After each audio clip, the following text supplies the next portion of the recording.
So hello 2025 and 2026 aspirants, कैसे हैं आप सब लोग। आई होप आप सब लोग ठीक होंगे, अच्छे से पढ़ाई कर रहे होंगे और अपने प्रीलिम्स के लिए अच्छे से प्रिपेयर होंगे। ओके, सो जैसे आपको पता है कि अभी कल ही 2024 का प्रीलिम्स हुआ है और पिछले साल के कंपैरिजन में जो प्रीलिम्स था वो इजी था।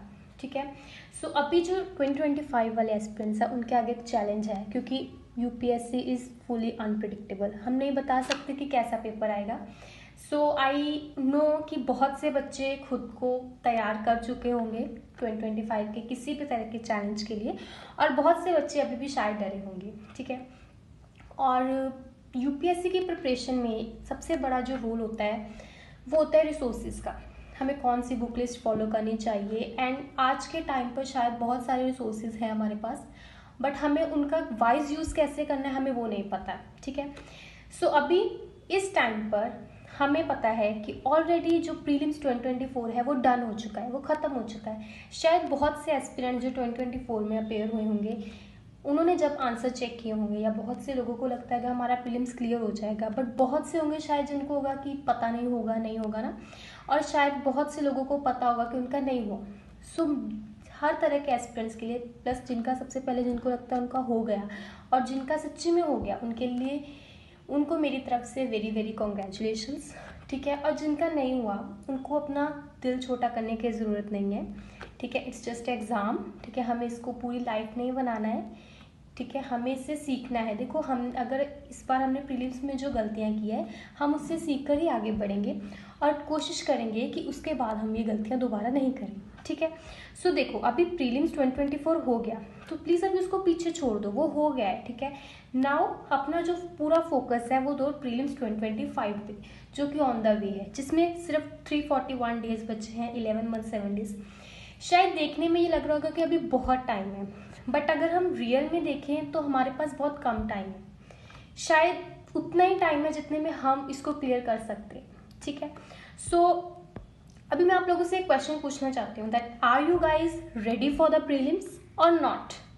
सो if you are not ready or if you are ready, दोनों साइड पे हम, ठीक है, अगर if you are ready then well and good, but if you are not ready then what to do. ठीक है, शायद बहुत से एस्पिरेंट्स अभी उनका फर्स्ट अटैम्प्ट होगा 2025 में, और उनको बिल्कुल भी नहीं पता कि कहाँ से पढ़ें और वो बहुत कंफ्यूज होते हैं।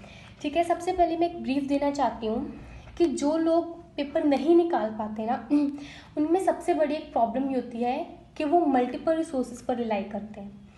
जबकि यूपीएससी जो है अभी इस बार का जो प्रीलिम्स था उससे हम ये चीज़ तो कह सकते हैं कि जितने भी रिसोर्सेज आपके पास हैं उनको ही फॉलो करो, अच्छे से फॉलो करो, उनको अच्छे से पढ़ो। ठीक है, हाँ, जब एक एस्पिरेंट प्रिपरेशन करता है ना तो उसको उस प्रिपरेशन के दौरान बहुत सारे डाउट्स आते हैं, बहुत सारे प्रॉब्लम्स आती हैं, मेंटली फिजिकली वो बहुत सफ़र करता है। ठीक है, और उसके आगे बहुत सारे चैलेंजेस होते हैं, जिनमें से कुछ चैलेंजेस को मैं एड्रेस करना चाहती हूँ। सबसे पहला चैलेंज उसके पास होता है कि कौन से रिसोर्स फॉलो करें। ठीक है, दूसरा चैलेंज होता है कि अगर ये रिसोर्स फॉलो करना है तो इसको कितना फॉलो किया जाए, इसमें से कितना ज़्यादा पढ़ा जाए, कितना डेप्थ में पढ़ा जाए। ठीक है, और इस सब के बीच में जो बहुत सारे ऐसे हमारे पास और भी फैक्टर्स आते हैं जो हमें डिस्ट्रैक्ट करते हैं, इस डिस्ट्रैक्शन से कैसे बचा जाए, और अगर हम पढ़ रहे हैं तो उसको याद कैसे किया जाए, उसको कैसे रिकॉल किया जाए, अ नंबर ऑफ थिंग्स होते हैं। ठीक है, शायद बहुत सारे एस्पिरेंट्स ये चीज़ ऑलरेडी फेस कर चुके हैं, शायद बहुत सारे करेंगे और शायद बहुत सारे कर रहे हैं। ठीक है, सो अभी मैं आपको इस 2025 प्रीलिम्स में अपने गाइडेंस देना चाहती हूँ। ठीक है, I wanted to start an initiative of free coaching for 2025 to 2026 aspirants. इसमें मैं आपको अपनी गाइडेंस देना चाहती हूँ regarding different subjects, regarding resources और आपकी जो भी क्वेरीज होगी। If you are interested and if you wanted to start this journey with me, then just comment, and comment में प्लीज़ मुझे लिखकर बताइए कि येस वी आर इंटरेस्टेड। अगर आप लोग इंटरेस्टेड होंगे, ठीक है, तो इन अ डे और two I will share my strategy with you all, जो स्ट्रैटेजी हम आने वाले 11 महीनों में फॉलो करेंगे। ठीक है, कैसे हम किसके सब्जेक्ट को कैसे टैकल करेंगे, कैसे उसको सॉल्व करेंगे, वो सारी चीज़ें उसमें इंक्लूड होंगी। और एक बार जब आप मेरी स्ट्रैटेजी देखोगे उसके बाद आप रिसोर्सेज देखोगे, आई विल मेक श्योर कि मैं आपको सिंगल सब्जेक्ट को कैसे डील करना है, कैसे याद करना है, कौन से रिसोर्सेज से पढ़ना है, कितना पढ़ना है, कितने दिन में पढ़ना है, वो हर एक चीज़ मैं आपको उसमें क्लियर करूँगी।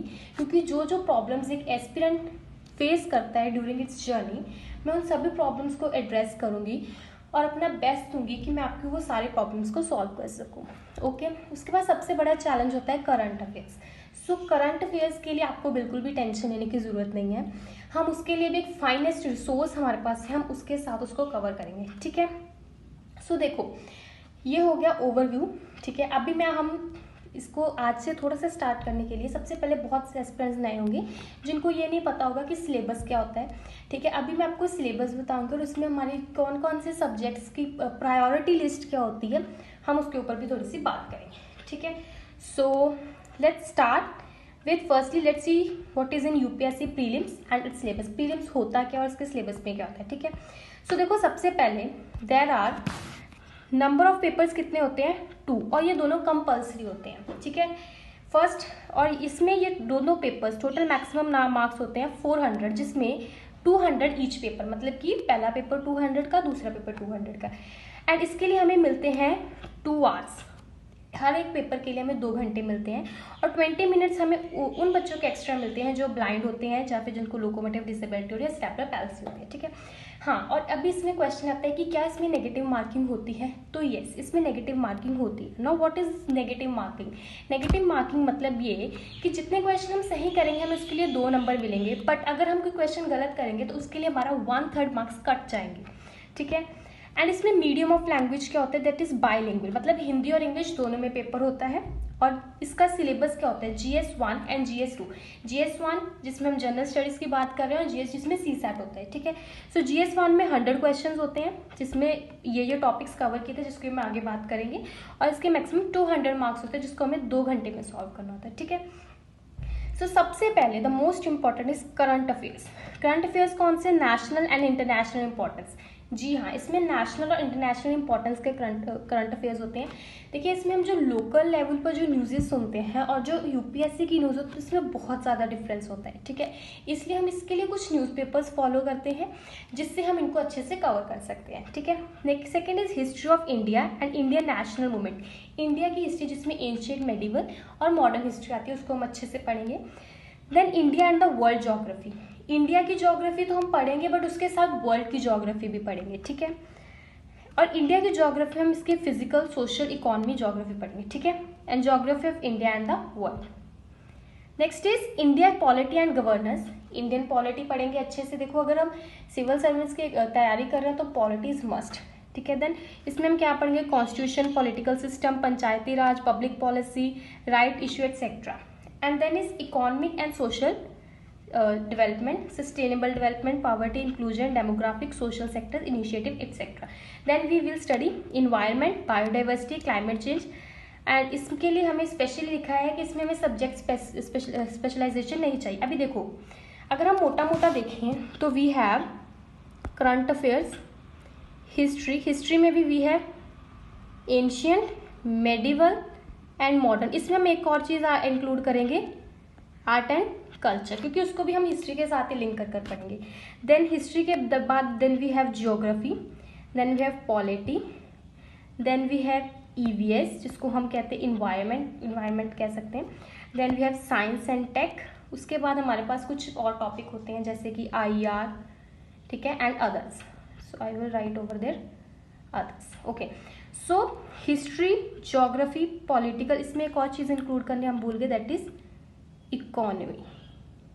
सो यहाँ तक के जो सब्जेक्ट है हमारे, this is our priority, first priority, ये हमारी फर्स्ट प्रायोरिटी है। ठीक है, this is second priority and this is one this third priority. ठीक है, सो इस तरह के हम इसी प्रायोरिटी को लेकर हम अपना जो है वो सिलेबस कवर करेंगे। ठीक है, सबसे पहला स्टेप जब हम यूपीएससी की प्रिपरेशन करेंगे तो सबसे पहले स्टेप में हम उसके सिलेबस को अच्छे तरह से खोल कर देखेंगे, एनालिसिस करेंगे।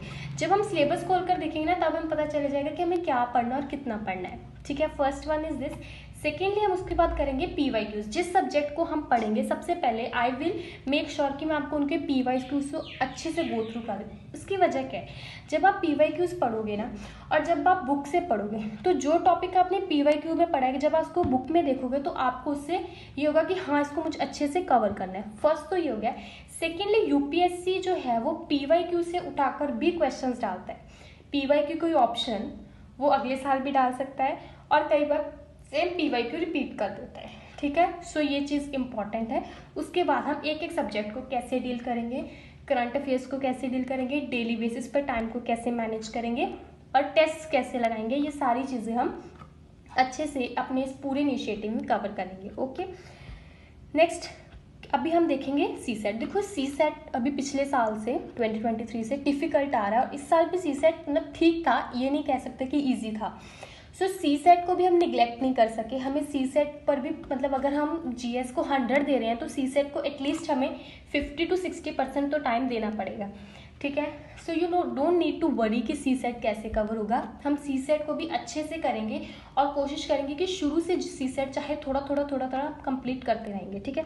सो CSET में क्या होता है, इसमें 80 क्वेश्चंस होते हैं, 200 मार्क्स का पेपर होता है, 200 और इसमें ईच क्वेश्चन 2.5 मार्क्स का होता है।